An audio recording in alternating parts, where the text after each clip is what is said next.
যে কোনো কাজের শুরুতে আল্লাহ তাআলাকে স্মরণ করলে কতটা লাভ। যদি আমি 2 মিনিট একটা গল্প বলি আপনাদেরকে, কষ্ট হবে? বলবো, রাগ করবেন না তো? আল্লাহর এক বুজুর্গ গোলাম এক জায়গায় দ্বীনি মজলিসে কোরআন এবং সুন্নাহ থেকে কথা বলতেছে। ওই পাশ দেখতে হিন্দু মেয়ে হেঁটে যাচ্ছে, অমুসলিম। মেয়েটা চিন্তা করলো মুসলমানেরা বলে কি, একটু জানার কৌতূহলে শোনার আগ্রহ নিয়ে মেয়েটা মহিলা প্যান্ডেলে বসে গেল। আমাদের এখানে মহিলা প্যান্ডেল আছে না, অনেক জায়গায় এরকম মহিলা প্যান্ডেল তৈরি হয়।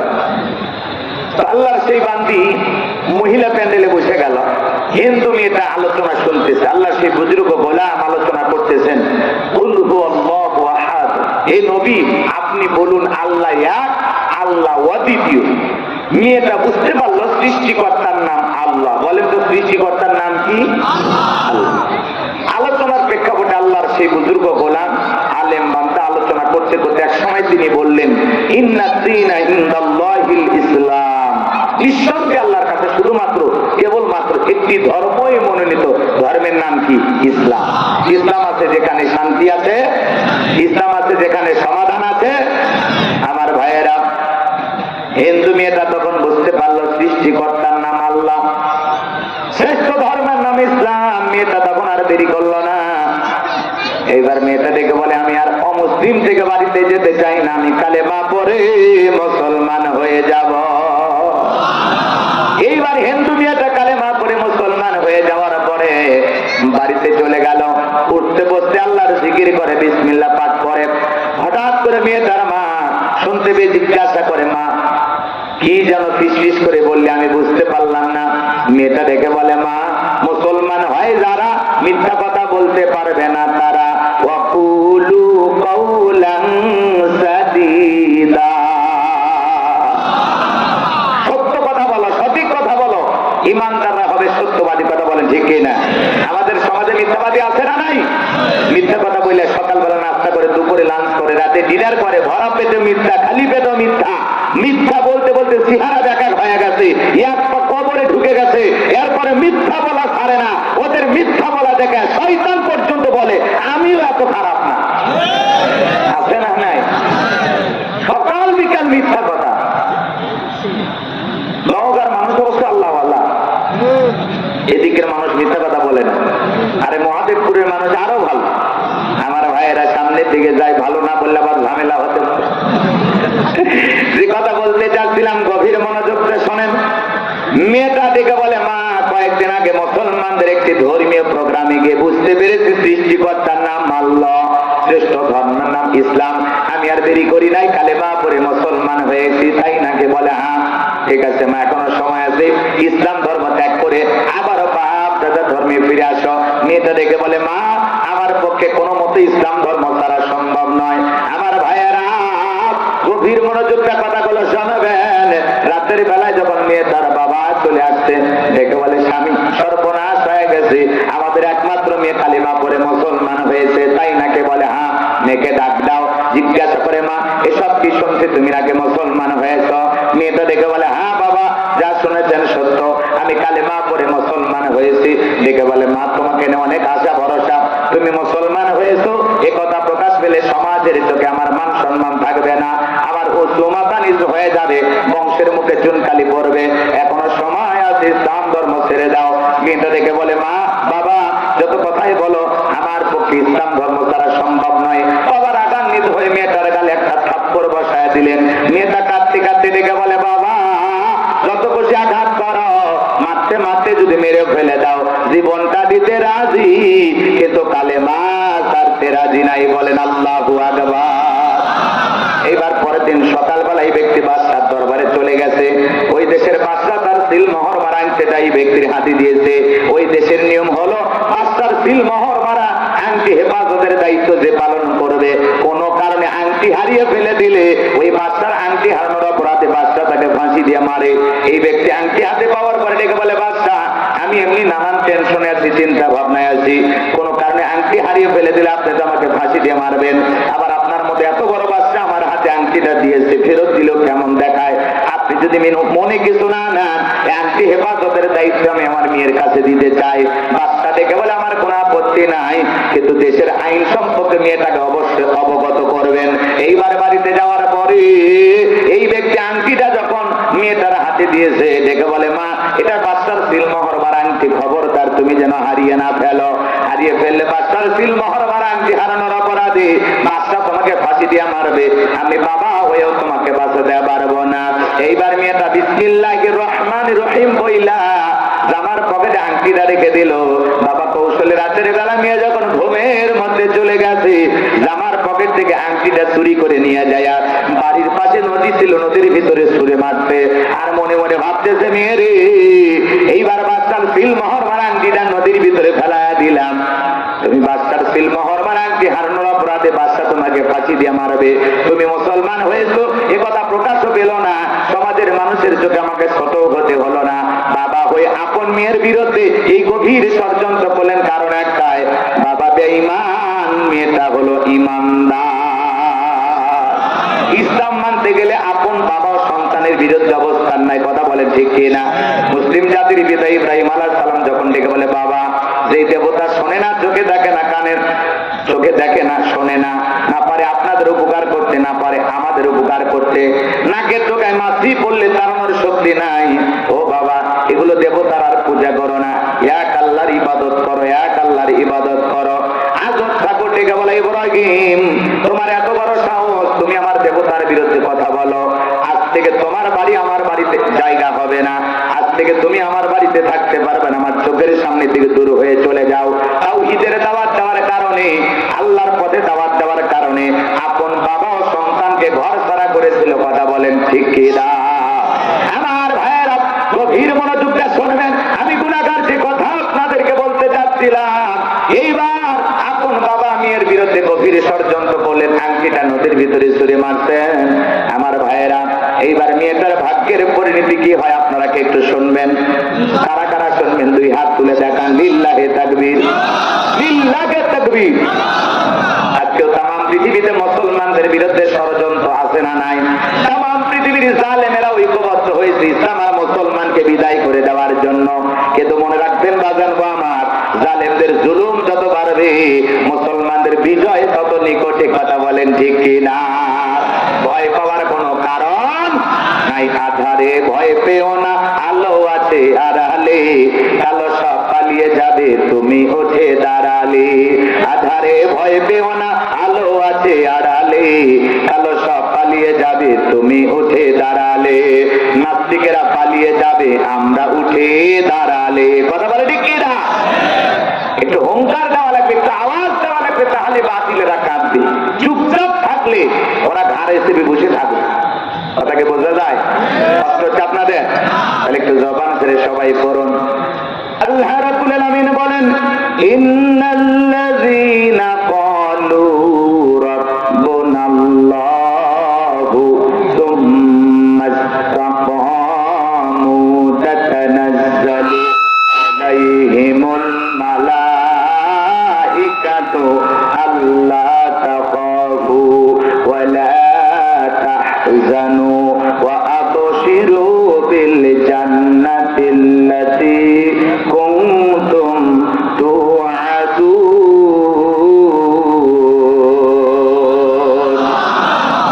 যে কোনো আয়াত বা সূরা তাফসীর করতে হলে কোন প্রেক্ষাপটে, কোন সময় আল্লাহ তাআলা সেই সূরাটি বা আয়াতটি নাজিল হয়েছে, সেই নাজিলের প্রেক্ষাপট আছে না নাই? একটু ভাই জোরে বলেন, আছে না নাই? তাহলে আমি যে আয়াতটি কারিমা আপনাদের সামনে তেলাওয়াত করেছি, এর শানে নজুল জানার দরকার আছে না নাই? যদি শানে নজুল আলোচনা করা হয় তাহলে তাফসীর বুঝতে সহজ হয়। তাহলে কোন প্রেক্ষাপটে, কোন সময় রাসূলের উপরে আল্লাহ তাআলা আয়াতে কারিমাগুলো নাজিল করেছেন, একটু কি বলবো? যদি শানে নজুল আলোচনা করি 2-2.5 ঘন্টা ওইদিকে চলে যাবে। সংক্ষিপ্ত করে একটু বলে দিয়ে যায়, সংক্ষিপ্ত কথা। আমার ভাইয়েরা, বিশ্বনবীর প্রিয় দুইজন মানুষ মাত্র 3 দিনের ব্যবধানে মারা গেলেন। আম্মা জানা খাদিজাতুল কুবরা রাদিয়াল্লাহু তাআলা আনহা মারা গেলেন, নবীজির কাছের চাচা আবু তালেব মারা গেলেন। দুইজন প্রিয় মানুষকে হারিয়ে ব্যথিত হৃদয় নবী বিশ্বনবী তাইফে চলে গেলেন কালেমার দাওয়াত দেওয়ার জন্য। তাইফের মানুষেরা নবীজির দাওয়াত গ্রহণ না নবীজির জান্নাতি শরীর মোবারকে পাথর নিক্ষেপ করলেন। পাথর নিক্ষেপ করতে করতে পুরাটা শরীর পাথরের ভিতরে ঢুকে গেল। এইবার কাফেররা যখন চলে গেল, নবীজির প্রিয় সাহাবী যায়েদ বিন হারেসা বলেন, অনেক কষ্ট করে নবীজির শরীর মোবারক থেকে পাথরগুলো সরায় ফেললাম। এরপরে নবীজির হুঁশ যখন ফিরে আসলো, আমার নবী দেখে বলে, যায়েদ এখন কোন ওয়াক্তের নামাজের সময়? আমি বললাম, এখন আসরের নামাজের সময়। বিশ্ব নবী দেখে বলে, আমার একটু ওযু বানায়া দাও। হযরতে যায়েদ দেখে বলেন, আমি নবীজির পা মোবারক থেকে যখন জুতা খুলতে গেলাম, আমি তাকায়া দেখি নবীজির জুতার ভিতরে রক্তগুলো জমা খেতে আছে। অনেক কষ্ট করে জুতা মোবারক খুলে দিলাম। নবীজি সালাত আদায় করার পরে আসমান থেকে জিবরাইল এসে বলে, নবী, যেই তায়েফের যুবকেরা আপনাকে পাথর নিক্ষেপ করেছে, একবার শুধু অর্ডার দেন, পাহাড় চাপা দিয়ে তায়েফের মানুষকে বিদায় করে দেওয়া হবে, ধ্বংস করে দেওয়া হবে। বিশ্ব নবী ডেকে বলে, জিবরাইল, ওরা না চিনে আমাকে পাথর নিক্ষেপ করেছে, ওদেরকে যদি শেষ করে দাও, আমি কার কাছে কালেমার খাওয়া পৌঁছাবো? আমি তায়েফের মানুষদেরকে মাফ করে দিয়েছি, তুমি আমার আল্লাহকে জানায়া যাও, আমার আল্লাহ যেন তায়েফের মানুষকে মাফ করে দেয়। কেমন দয়ালু নবী পাইছি! বিশ্ব নবী তায়েফ থেকে যখন মক্কা নগরীতে চলে আসলেন, একদিন দুই দিন নয়, 19 দিন পর্যন্ত আসমান থেকে নতুন কোন আয়াতে কারিমা নাযিল হয় না। জিবরাইল আসে না, নবীজিকে নতুন কোন আয়াত বা সূরা পাঠ করে শোনায় না। কাফেররা সমালোচনা শুরু করে দিল, ও নবীর সাহাবীরা, কি ব্যাপার, তোমাদের নবী তো নতুন কোন আয়াত, নতুন কোন সূরা পাঠ করে আমাদেরকে শোনায় না, নাকি তার উপরে যে জিন ভর করেছিল সেই জিনটা বিদায় নিয়েছে? জোরে কর নাউযুবিল্লাহ। তারা বলতে লাগলো, ও নবীর সাহাবীরা, নাকি নবীর আল্লাহ তাকে ভুলে গেছেন? জোরে বলেন নাউযুবিল্লাহ। এইভাবে যখন কাফেররা সমালোচনা শুরু করে দিল, 19 দিন পরে জিবরাইলের মাধ্যমে আমার আল্লাহ রাব্বুল আলামিন নবীজির উপরে পাওয়ারফুল আয়াতে কারিমাগুলো নাযিল করলেন। চিৎকার মেরে বলুন আল্লাহু আকবার। আমার আল্লাহ রাব্বুল আলামিন বলেন, ইন্নাল্লাযীনা ক্বালু রাব্বুনাল্লাহ, ইন্নাল্লাযীনা ক্বালু রাব্বুনাল্লাহ, নিশ্চয়ই যারা বলে আমি তাদের রব, সুম্মা ইসতাকামু, এই কথার উপরে যারা ইস্তেকামাত থাকে, অবিচল অটল থাকে, তাতানাজ্জালু আলাইহিমুল মালায়েকা, আসমান থেকে তাদের উপরে ফেরেশতা নাযিল হয়। ফেরেশতা আসে 3 সময়। জোরে বলেন কয় সময়? একটু জোরে বলেন কয় সময়? ফেরেশতা এসে বলে, আল্লাহ তাখাফু, ভয় পেও না, ওয়ালা তাহজানু, চিন্তা করো না, ওয়া আবশিরু বিল জান্নাতিল্লাতী কুনতুম তুআদুন, তোমাদের যে জান্নাতের প্রতিশ্রুতি দেওয়া হয়েছিল, সেই জান্নাত পেয়ে তোমরা আনন্দিত হও। বলুন সুবহানাল্লাহ। এটা হলো আয়াতের সরল অনুবাদ। এইবার চলেন আমরা একটু তাফসীরে যাই। কষ্ট হচ্ছে আপনাদের কথা? এই খালামণিরা চুপচাপ থাকো, তোমরা কথা বলো না, এইটা যাও, এদিকে খেয়াল করেন, গভীর মনোযোগ। আল্লাহ রাব্বুল আলামিন আয়াতের শুরুতে কি বললেন? ইন্নাল্লাযীনা ক্বালু রাব্বুনাল্লাহ, নিশ্চয়ই যারা বলে আমি তাদের রব, সুম্মা ইসতাকামু, এই কথার উপরে যারা ইস্তেকামাত থাকে, অবিচল অটল থাকে, দৃঢ় থাকে যে আল্লাহ আমার রব, এই কথার উপরে যারা টিকে থাকতে চায়, তাদের উপরে নানামুখী বাধা, নির্যাতন, জুলুম আসবে কিনা? আচ্ছা নওগাঁর মানুষ বলেন তো, রাস্তার 2 ধার দিয়ে আপনারা কি গাছ লাগান? কথা কয় ভাই, ঘুমাইছেন? রাস্তার 2 ধার থেকে আপনারা গাছ লাগান? যখন ঝড় আসে, আইলা, নারগিস, হুদহুদ, ফনি ফনি, মিথিলি, মিক্সাউন, নানান ধরনের ঘূর্ণিঝড় যখন আসে, দেখবেন ঝড় তুফানে অনেক গাছ ভেঙে রাস্তার উপরে পড়ে থাকে। কথা বলেন ঠিক কিনা? আবার কিছু গাছ মজবুত ভাবে শিকড় নিয়ে দাঁড়িয়ে থাকে, এর নাম হলো সুম্মা ইসতাকামু, দৃঢ় থাকা, মজবুত থাকা, অবিচল অটল থাকা। আপনি যখন বলবেন আল্লাহ আমার রব, এই কথার উপরে যদি টিকে থাকতে চান, আপনার উপরে মামলা আসবে, হামলা আসবে, নির্যাতন আসবে, জুলুম আসবে, ঘর ছাড়া করবে, বাড়ি ছাড়া করবে। ইসলাম মানতে গেলে জালেমদের হাজারো জুলুমের শিকার আপনাকে আমাকে হতে হবে। আর এই কথার উপরে টিকে থাকতে হবে, আল্লাহ আমার রব, আমি একমাত্র রবের গোলাম। কথা বলে ঠিক কিনা? দুনিয়ার কোন জালেমের কাছে মাথা নত করা যাবে। আর আমরা একটু অবস্থার পরিবর্তন দেখলে, ভাই দাড়িওয়ালা দেখলে ধরতেছে, সেলুনে টাকায় মারিয়ে দিই, আপাতত দাড়ি কেটে পরে সুন্নত পালন করা যাবে। যখন দেখে অবস্থা খারাপ, টুপিওয়ালা দেখে ধরতেছে, টুপি আর পরেই না, এরকম তেল তেলা একটুকু খাইতে দেবে। জান্নাতে যেতে হলে আপনাকে পরীক্ষা দিয়ে উত্তীর্ণ হয়েই জান্নাতে যাওয়া লাগবে। কথা বলে ঠিক কিনা? আল্লাহ বলেন মানুষেরা কি মনে করেছে ঈমান এনেছি কথা বললেই ছেড়ে দেওয়া হবে? তাদের কি পরীক্ষা করা হবে না? তাদের পূর্ববর্তী যারা এসেছিল তাদেরকে আমি আল্লাহ পরীক্ষা করে দেখেছি। হৃদয় আমি আল্লাহ পরীক্ষা করে দেখবো ঈমানের দাবিতে কারা সত্যবাদী আর কারা মিথ্যাবাদী। কথা বলে ঠিক কিনা? আপনি ফাও ফাও জান্নাতে যাওয়ার আশা করেন না। জান্নাতে যেতে হলে আপনাকে পরীক্ষা দিয়ে পুরে পুরে খাঁটি স্বর্ণমার্কা ঈমানদার হওয়া লাগবে। কথা বলে ঠিক কিনা? অত সোজা না। কথা কন না কেন? এখন চলেন তো আমরা সামনের দিকে যাই। কথা অনেক আছে, একটু শুরু করতে দেন, মজা টের পাবেন আস্তে আস্তে ইনশাআল্লাহ। আমার ভাইরা গভীর মনোযোগ দিয়ে শোনেন। ইন্নাল্লাযীনা ক্বালু রাব্বুনাল্লাহ, আমার আল্লাহ দিকে বলে নিশ্চয়ই যারা বলে আমি তাদের রব। ও নওগাঁর মুসলমান, বলেন তো আমাদের রব কে? ডান হাতটা তুলে শাহাদাত আঙ্গুলে দ্বারা ইশারা করে আসমানের দিকে ইশারা করে চিৎকার মেরে ডেকে বলেন তো আমাদের রব কে? আরেকটু জোরে ডাক দেন আল্লাহ। সবটুকু আবেগ ভালোবাসা নিয়ে বলেন আল্লাহ। আরেকটু জোরে বলেন আল্লাহ। এই যে আল্লাহ আল্লাহ বলে ডাক দিলাম, আমাদের আল্লাহ খুশি না বেজার? দুনিয়াতে যদি মাকে ডাক দেন মা মা, মা রাগান্বিত হয়, অত মেয়ে মেয়ে করিস কেন? বিয়ে দিলে 2 বাচ্চার বাবা হয়ে যাবি, মা মা ছাড়লি না। আব্বাকে যদি ডাক দেন বাবা বাবা বাবা, বাবা রাগান্বিত হয়, অত বাবা বাবা করিস কেন? তোর কি মরণের বিঘের উঠছে? যদি ভাইকে ডাক দেন ভাই ভাই, লেটন ভাই, শাহাদত ভাই, আর একবার ভাই বলে তুলে আসার মারে তোর হুড়ি ভাই করবি, ভাই ভাই ভাই, ভাল লাগে না।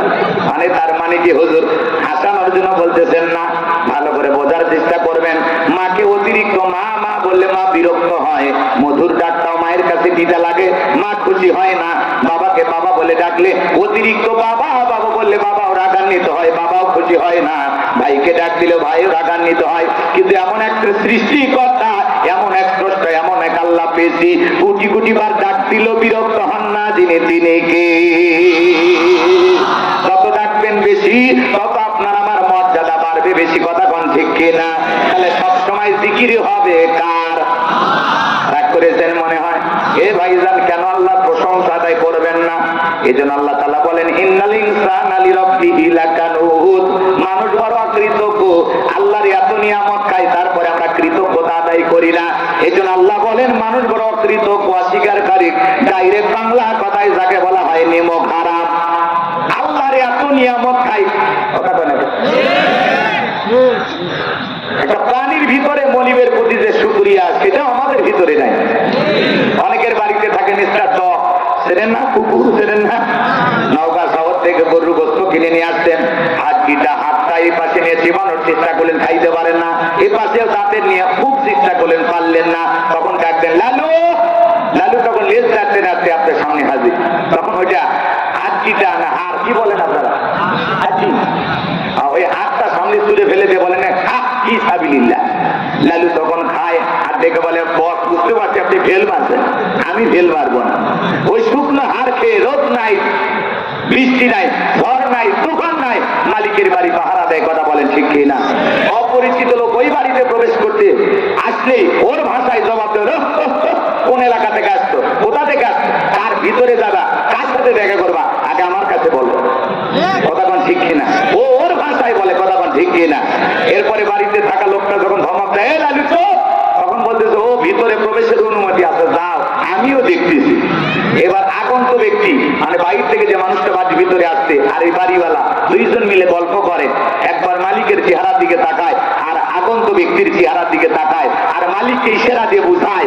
একবার শুধু বলেন লোকটাকে চেনেন না, এমন কামড় দেবো হাসপাতালে না নেওয়া পর্যন্ত ভালো হবে না। এখন বাড়ির লোকটা যখন ধমক দেয়, চতুর্দিক দিয়ে লেজ নাড়ে আর ঘরে, বাড়ির লোকটা যখন ধমক দেয় এখান থেকে দূর হয়ে যা, গল্প করতে দে শান্তি মতো, তখন বলে ও আপনার পরিচিত লোক, আগে বলবেন, খামাখাই ডিউটিটা করলাম। আমার ভাইয়েরা, একটা কুকুর কোনদিন মালিকের সাথে গাদ্দারি করে না, সারাটা জীবন মালিকের কৃতজ্ঞতা আদায় করে। কথা বলেন ঠিক কিনা? আমরা সৃষ্টির সেরা আশরাফুল মাখলুকাত কুনতুম খায়রা উম্মাতিন উখরিজাত লিন-নাস। আল্লাহ বলে তোমাদেরকে উত্তম জাতি বানাইলাম, ভিআইপি বানাইলাম, মর্যাদা সম্পন্ন বানাইলাম। ওয়ালাকাদ কারামনা বানি আদম, আপনাকে আমাকে সম্মানিত সম্মানিত করেছেন কে? আপনার আমার দাম বাড়িয়ে দিয়েছেন কে? আল্লাহ তাআলা ডেকে বলে, বান্দা পৃথিবীর সমস্ত সৃষ্টি গোলামি করবে তোমাদের, আর তোমরা গোলামি করবা আমি রবের। কথা বলে ঠিক কিনা? দুনিয়াতে যা কিছু দেখি সবকিছু আল্লাহ তাআলা আমাদের জন্য সৃষ্টি করেছেন। হুয়াল্লাযী খালাকালাকুম মা ফিল আরদি জামিআ। আমার আল্লাহ রেখে বলে, বান্দা পৃথিবীর জমিনে যা কিছু দেখো সবকিছু আমি আল্লাহ পাক তোমাদের জন্য সৃষ্টি করেছি, আর তোমাদেরকে সৃষ্টি করেছি আমি আল্লাহর গোলামি করার জন্য। এত সুন্দর করে যে আল্লাহ তাআলা সৃষ্টি করেছেন, যে আল্লাহ তাআলা সৃষ্টি করেছেন, সে রবের গোলামি করবো তো ইনশাআল্লাহ, করবো তো ইনশাআল্লাহ। চোখের জায়গায় চোখ দিলেন, নাকের জায়গায় নাক দিলেন, ঠোঁটের জায়গায় ঠোঁট দিলেন, এত সুন্দর কান বানাইলেন, হাত বানাইলেন, পা বানাইলেন, এত সুন্দর করে নিপুণ ভাবে যে আল্লাহ তাআলা সৃষ্টি করেছেন, সেই রবের গোলামি করার দরকার আছে না নাই? লম্বা হবে, লম্বা করতে পারবো না। এ দেহের সৃষ্টির রহস্য নিয়ে যে কথা বলি 2-3 ঘন্টা আলোচনা করে শেষ হবে না। সংক্ষিপ্ত কথা এতটুকু, মালিক আপনাকে আমাকে বানিয়েছেন তার গোলামি করার জন্য। সারাটা জীবন তার গোলামি করে কাটানোর দরকার আছে না নাই? সংক্ষিপ্ত কথা বলে দিয়ে যাই বাজান গো আমার, বলেন তো তাহলে আমাদের রব কি? ইন্নাল্লাযীনা ক্বালু রাব্বুনা আল্লাহ, নিশ্চয়ই যারা বলে আমি তাদের রব। আমাদের রব কে? রূহের জগতে আল্লাহ তাআলা আপনাকে আমাকে সৃষ্টি করেছেন। এরপরে আল্লাহ তাআলা আপনাকে আমাকে প্রশ্ন করেছিলেন, আলাস্তু বিরাব্বিকুম, আমি কি তোমাদের রব নই? আমরা সেদিন সবাই জবাব দিয়ে বলেছিলাম, ক্বালু বালা, অবশ্যই আপনি আমাদের রব। এই পৃথিবীর জমিনে আসার পরে আল্লাহ রাব্বুল আলামিন সর্বপ্রথম যে ওহী নাযিল করলেন, ইকরা বিসমি রাব্বিকাল্লাযী খলাক, পড়ো তোমার রবের নামে যিনি তোমাদেরকে সৃষ্টি করেছেন। এই রবের জ্ঞান শিক্ষা দেওয়া হয় কোথায়? মাদ্রাসায় নাকি স্কুলে? কথা বললেন না কেন? ছোট জোবরা বাচ্চা মাদ্রাসায় পড়ে, আরে 7-8 বছর বয়স, পয়সা পয়সা পেশাব করে, কি সুন্দর ঢেলেগুলো ব্যবহার করে, বাড়িতে জামাকে সালাম দেয়, বাবাকে সালাম দেয়, রাস্তাঘাটে মুরব্বি দেখে সালাম দেয়। কথা বলেন ঠিক কিনা? ওস্তাদ বলেছে বাবা দাঁড়িয়ে পেশাব করা হারাম, ছোট্ট বাচ্চা পয়সা পেশাব করে। ওস্তাদ বলেছে বাবা যারা পেশাব থেকে পবিত্রতা অর্জন করবে না, কবরের ভিতরে তাদের জন্য শাস্তি হবে। পেশাব থেকে পবিত্রতা অর্জন না করলে শুধু এই কারণে কবরে আযাব হবে, শাস্তি হবে। কথা কি বোঝা যায়? ছোট ছোট বাচ্চা কি সুন্দর আদব কায়দা। একটা ছেলে প্রাইমারিতে পড়ে, স্কুলের ব্যাগটা পেশাব করতেছে, লিখতেছে। জিজ্ঞাসা করা হলো, বাবা তুমি কোন ক্লাসে পড়া? কয় ক্লাস 3-তে। পেশাব করতেছে, লিখতেছে, ব্যাপারটা কি? বলে প্রাইমারি পেশাবখানা যা দেখি আমার শাড়িটাই চারে থেকে পেশাব করে। তার মানে যেমন দেখতেছে তেমন শিখতেছে। কথা বলেন ঠিক কিনা? সন্তানকে মানুষের মতো মানুষ বানাইতে হলে মাদ্রাসায় পড়ানো ছাড়া বিকল্প কোন রাস্তা খোলা নাই। কথা বলে ঠিক কিনা? কত ছেলে কলেজ ইউনিভার্সিটিতে পড়াশোনা করে, রাস্তায় পালসার গাড়ি ঘোরাঘুরি করে, আস্তে করে গাড়িটা ব্রেক করে দাঁড়ায় থাইকা ট্রেনটা টান দিয়ে কুকুরের মতো দাঁড়িয়ে থেকে বেজা করে, বসেও না। এরকম 2-4টা সোনার টুকরা সন্তান আছে না? না, এরা মানুষ। এমন মুসলমান আছে 30-40 বছর বয়স আছে, পেশাব করে পানিও নেয় না, আবেগের ঠেলাকে বলে হুজুর আমি আপনার সেই ভক্ত, একটা সেলফি। আমি সেলফি পরে আগে নামাজ পড়ি, হুজুর আমার শরীর ঠিক নাই। তখন আমি বলি এই উদ্ভব তো মহিলাদের, পুরুষের তো এমনটা হওয়ার কথা না, নাকি আজকাল পুরুষের হয়? হুজুর ওই কথা না, পেশাব করে পানি নেই। আছে না নাই? ও বলে ভক্ত, পেশাব করে পানি নেই না, ও বলে আবার ভক্ত। এই জন্য এই ভক্তদের দেখলাম এক জায়গায় এক যুবক মোবাইলে অজু আসতেছে, রাতের বেলা যাইতেছে, মোবাইলে অজু আসতেছে, আবার পেশাবও করতেছে। এইগুলো ভক্তের দাম আছে ভাই। কথা বলেন, এগুলো ভক্তের দাম আছে। ভক্ত হলে খালি শুনলে হবে না, আমল করা লাগবে। কথা বলেন ঠিক কিনা? কথা অনেক বাড়াই যাবে বাজান, কথা আমি বাড়াইতে চাচ্ছি না, আপনাদেরকে কষ্টও দিতে চাচ্ছি না। সামনের দিকে যাই যে কথা বলতে চাচ্ছিলাম, সন্তানকে যদি আদওয়ালা, আখলাকওয়ালা, চরিত্রবান, সুন্দর সন্তান হিসেবে গড়ে তুলতে চান, তাহলে মাদ্রাসায় পড়ানোর দরকার আছে না নাই? যদি সন্তানকে মাদ্রাসায় পড়াইতে পারেন, এই সন্তানগুলো কোনোদিন মা বাবাকে বৃদ্ধাশ্রমে পাঠাবে না। যে সন্তানরা আলেম হবে, হাফেজ হবে, মুফতি মুহাদ্দিস হবে, ওই সন্তানগুলো পিতামাতার সম্মান মর্যাদা বুঝবে। কথা বলেন ঠিক কিনা? তাহলে সামনের দিকে যাই আমার ভাইরা, পবিত্র কুরআনুল কারীমের 1 নাম্বার সূরা, সূরাতুল ফাতিহার 1 নাম্বার আয়াত, জবান ছেড়ে সবাই বলুন আলহামদুলিল্লাহি রাব্বিল আলামিন। সমস্ত প্রশংসা, যাবতীয় প্রশংসার একমাত্র মালিক তিনি, সৃষ্টিকুলের রব, আমাদের প্রতিপালক, আমাদের চলে গেলাম, কি তাসবিহাত করলাম, সুবহান রাব্বিয়াল আযীম, সুবহান রাব্বিয়াল আযীম। রব শব্দ আছে না নাই? এরপরে আপনি আমি যখন রুকু থেকে দাঁড়ালাম, সামিআল্লাহু লিমান হামিদা, রব্বানা লাকাল হামদ, রব শব্দ আছে না নাই? এরপরে আপনি আমি যখন মাথাটা নত করে সিজদায় চলে গেলাম, সিজদায় গিয়ে কি তাসবিহাত করলাম, সুবহান রাব্বিয়াল আ'লা, সুবহান রাব্বিয়াল আ'লা। কথা বলে না কেন? ঠিক আছে না ভুল? আর আমরা কিছু কিছু মুসল্লি এমন আছে খালি সিজদায় গিয়ে পড়তেছে, সুবহানাল্লাহ কয় না, সবই নে তেল পায়, আল্লাহ ভালো জানে। স্পষ্ট করে বলতে হবে, সুবহান রাব্বিয়াল আ'লা, সুবহান রাব্বিয়াল আ'লা, সুবহান রাব্বিয়াল আ'লা, সুবহান রাব্বিয়াল আ'লা, সুবহান। আছে না নাই? স্পষ্ট করে বলতে হবে। এরপরে সালাম ফিরানোর পরে আপনি যখন আমি যখন মুনাজাতে হাত তুলি, আল্লাহ তাআলার কাছে আমরা দোয়া করার সময় কি বলি, রব্বানা আতিনা ফিদ দুনিয়া হাসানাতাও ওয়া ফিল আখিরাতি হাসানাতাও ওয়া কিনা আযাবান নার। একটু জোরে বলেন আল্লাহু আকবার। সূরা বাকারার 201 নম্বর আয়াত, আল্লাহর কাছে ডেকে বলে, আমাদের রব, আমাদেরকে দুনিয়ার কল্যাণ দান করো, আখিরাতের কল্যাণ দান করো, ওই কঠিন জাহান্নামের আগুন থেকে আমাদের মুক্তি দাও। তাহলে ইহকাল পরকালের কল্যাণ দেওয়ার মালিক কে? জাহান্নামের আগুন থেকে বাঁচানোর মালিক কে? আরেকটু জোরে বলেন কে? আমার ভাইয়ারা, পবিত্র কোরআনুল কারীমের সর্বশেষ যে সূরা, সূরাটির নাম হলো নাস, তার 1 নম্বর আয়াত, কুল আউযু বিরাব্বিন নাস। আয়াতের ভিতরে রব শব্দ আছে না নাই? জীবনের পরতে পরতে রব, আপনি আমি যেদিন মারা যাব, মসজিদের মাইকে যেদিন এলান জারি হবে, এই গ্রামের অমুক ব্যক্তি বেঁচে নাই, ইন্না লিল্লাহি ওয়া ইন্না ইলাইহি রাজিউন, আপনার আমার মৃত্যুর সংবাদ শোনার পরে ছেলেটা কেঁদে বলবে বাবা নাই, মেয়েটা কেঁদে বলবে বাবা নাই, প্রিয়তমা স্ত্রী কেঁদে বলবে আমার স্বামী নাই, মা বাবা বেঁচে থাকলে বলবে কলিজার ধনটা হারাইলাম। এ বাজান গো আমার, আত্মীয় স্বজন, পাড়া প্রতিবেশী, বন্ধু বান্ধব সবাই আপনার আমার মৃত্যুর সংবাদ শোনার পরে বাড়িতে ভিড় জমায়ে দেবে। ওই দামি বিল্ডিং থেকে নামাইয়া থেকে রঙিন পোশাক কইলা উলঙ্গ করায় আপনাকে আমাকে বড়ই পাতার গরম পানিতে গোসল করায় দেবে। ছোট্ট মেয়েটা না বুঝে কাঁদে আর রেগে বলে, মা বাবাকে কেন এইভাবে গোসল করায় দেয়, আমার বাবা কেন কোনো কথা বলে না।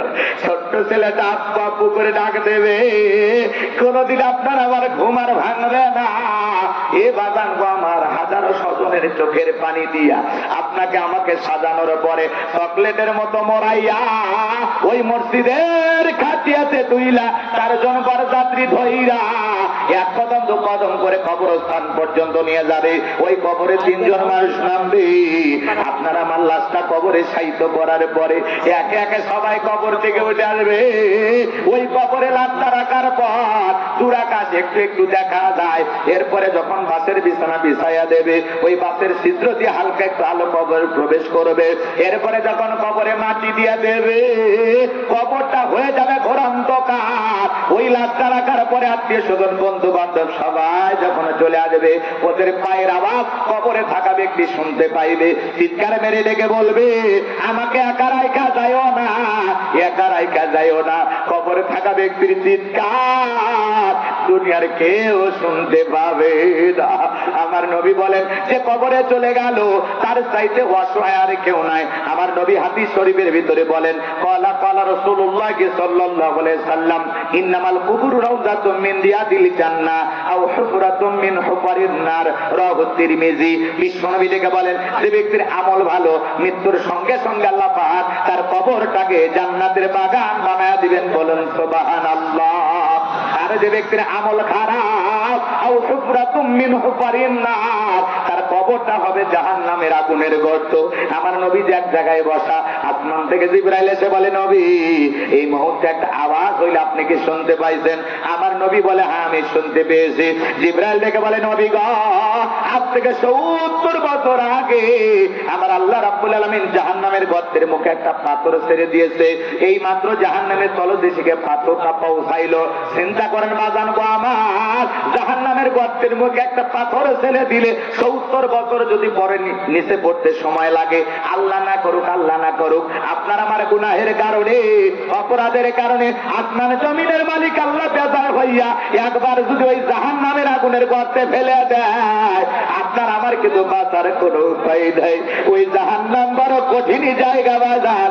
ইন্নাহা সাআত মুস্তাকাররাও ওয়া মুকামা, নিশ্চয়ই আবাসস্থল হিসাবে ওই জাহান্নাম কত না নিকৃষ্টতম একটা স্থান। জাহান্নাম সুখের জায়গা না, ওইটা হলো যন্ত্রণার কারখানা। একবার যদি কারো দেহে জাহান্নামের আগুন লাগা যায়, চেহারাটা পুড়ে কয়লার মতো কালো হয়ে যাবে। ওই কবরে বাজান গো আমার, ওই জাহান্নামের আগুন সহ্য করার শক্তি আপনার আমার নাই। দুনিয়ার আগুনের চাইতে ওই জাহান্নামের আগুনের পাওয়ার হলো 70 গুণ বেশি। এ বাজান গো আমার, লম্বা হবে, আমি লম্বা করব না। জাহান্নাম নিয়ে আলোচনা করলে 2-3 ঘন্টা শেষ করা যাবে না। ওই কবর বড় কঠিন জায়গা, আপনাকে আমাকে সবাইকে যেতে হবে।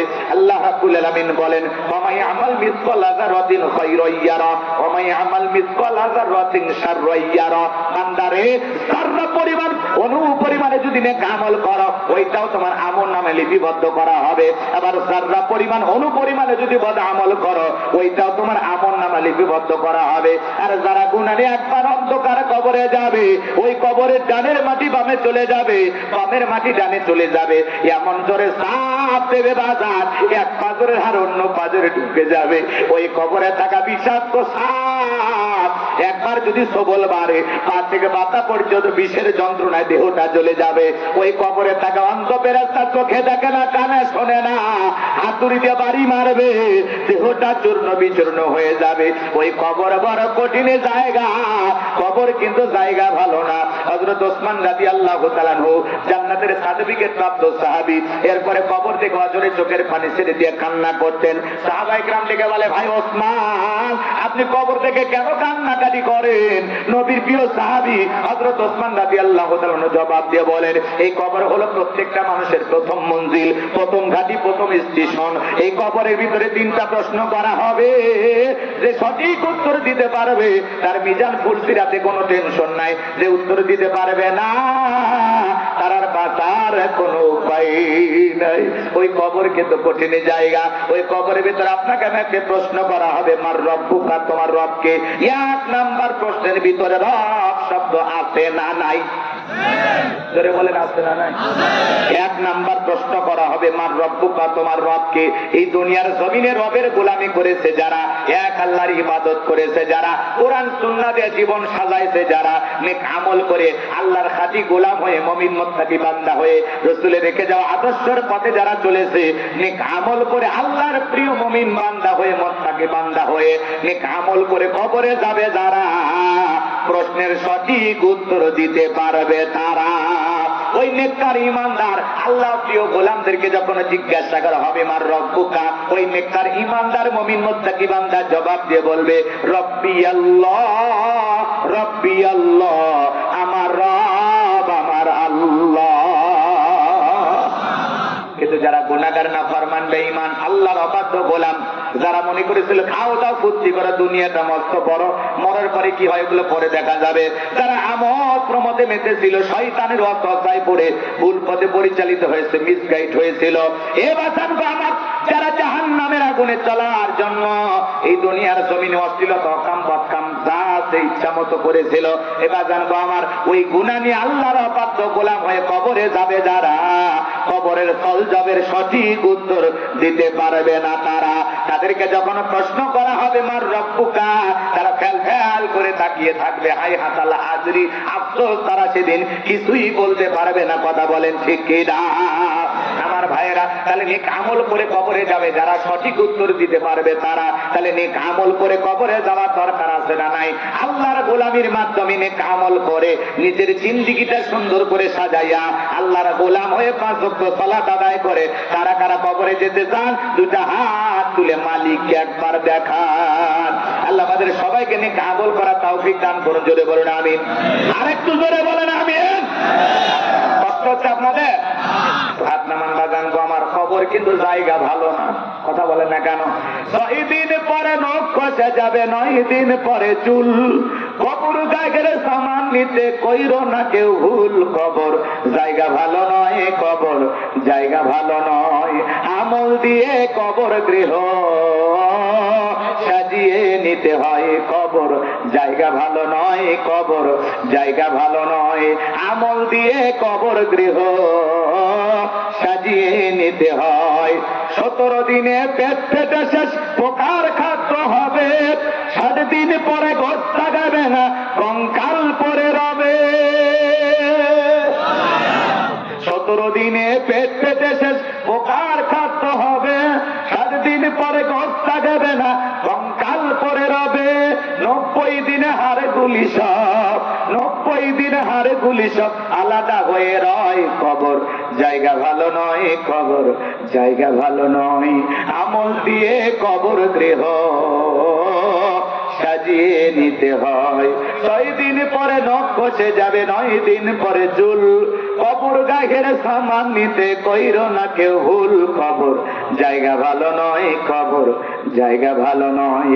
আমল দিয়ে কবর গৃহ সাজিয়ে নিতে হয়। কথা বলেন ঠিক কিনা?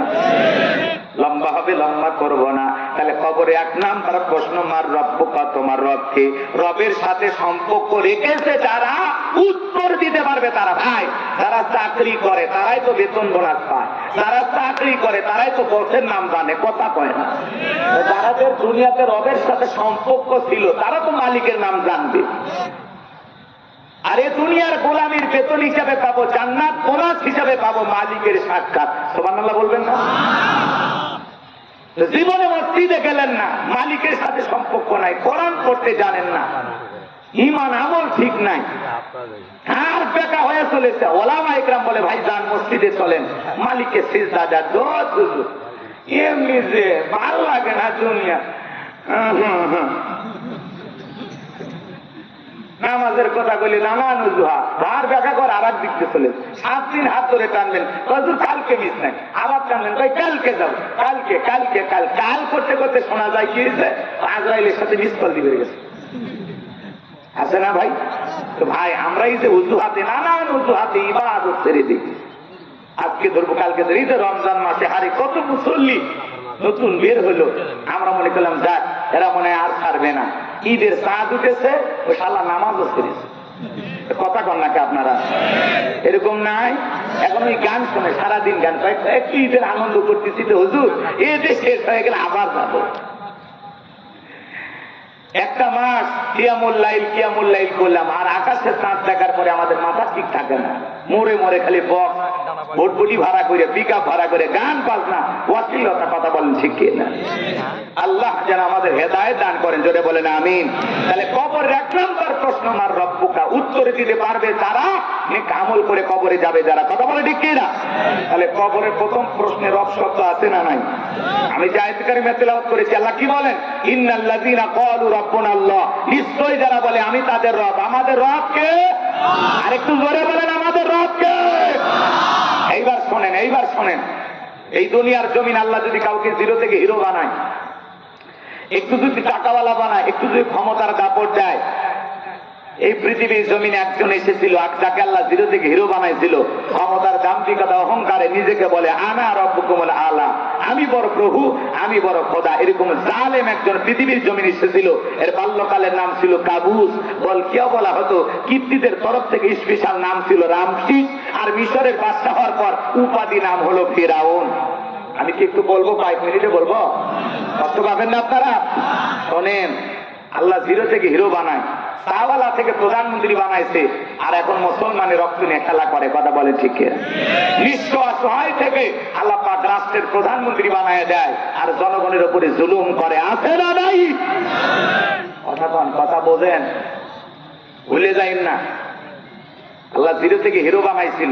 শোনেন, আমি একটু বলি, তাহলে দেখবেন মিল পাবেন ইনশাল্লাহ। যদি খালি আলোচনা মন দিয়ে শোনেন। খাপে খাপ মুমতাজের বাপ, মাজান গো আমার, যে কথা বলতে চাচ্ছিলাম হৃদয়ের কান পেতে কথাগুলো শুনে যান। এই কাবুল নামের ফিরাউন ছিল ভবঘুরে যুবক, এলাকায় কোনো কাজকর্ম নাই। কিছু ভবঘুরের যুবক মানে বোঝেন না, যারা ইয়াবা ফেন্সিডিল গাঁজা মদ খায়া গাছ ঠাক্কা মারে, কই ভাই যান সাইড দেন।